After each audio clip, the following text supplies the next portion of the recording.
A natural disaster has struck and you own a business. Do you have a plan? If not, you're in the right place. I'm Ann Babiars, and this is Wait a Financial Minute. I'm joined with Michael A. Babiars, retired attorney at law, and he is going to help us sort out a few things that you might be able to do in this instance. Welcome to the show, Michael. Well, thank you. And one of the things that's key, I know in an earlier episode of your show, we talked about having a disaster plan for your household.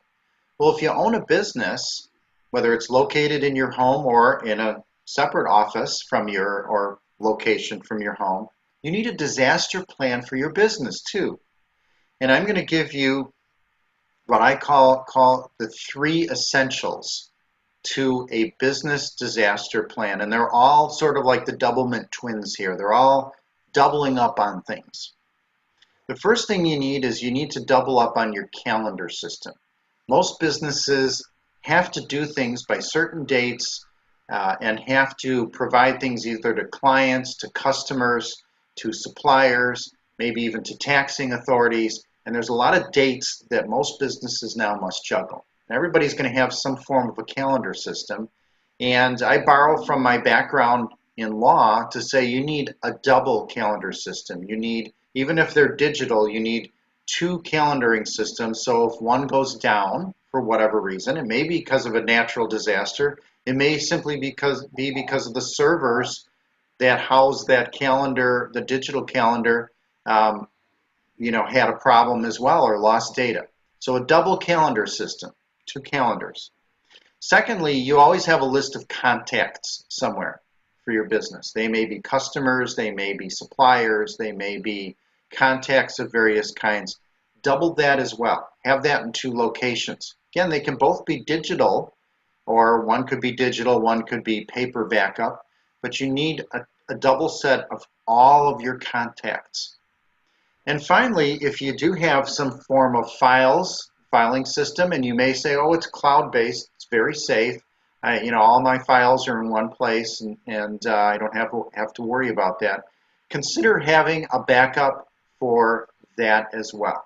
Always have two ways for your files to be able to be accessed and make sure they're in two different places. So if you double up all those things, your files, your contacts, your calendar, then you have at least the minimum necessary so that if you happen to drive to your office one day and a meteorite had hit it and there's a smoking crater where it used to be, you at least have some place to start. Because the first thing you're going to do is go on your contacts list and probably look up your insurance agent, right? So you need to always make sure you have that triple double, the three sets of double information located there for your business disaster plan. Wow, that's a lot to do. That's a great deal of work, but it's worth it because if something does happen and you just have that plan written out and ready to go, it's a lot better than searching around for the number of the cable company or to get everything turned back on and all of those little things that you don't often think of. Yes, absolutely. And one of the reasons it's forefront in my mind is, as you mentioned, I'm a retired attorney, but one of the areas I practiced in was business and corporate planning and strategies and transactions, along with asset protection planning and some estate work and some elder law. And so I have a lot of experience that, although I don't deal with clients and give legal advice anymore, I can draw upon that background to teach, which I've done.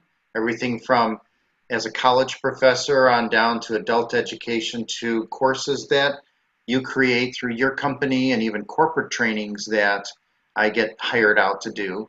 And so I'm happy to be able to use my background to help in a teaching format nowadays as well. Well, and certainly have. Thank you for creating Protect Yourself and Your Assets. It's a fantastic course, and there is a link to it below for anybody who wants to dig in and create these plans.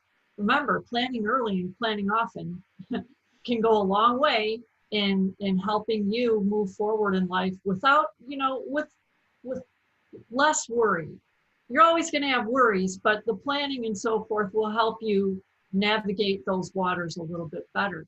And if you liked this video, hit like, subscribe, and ring that notification bell so that you'll be on top of our future videos.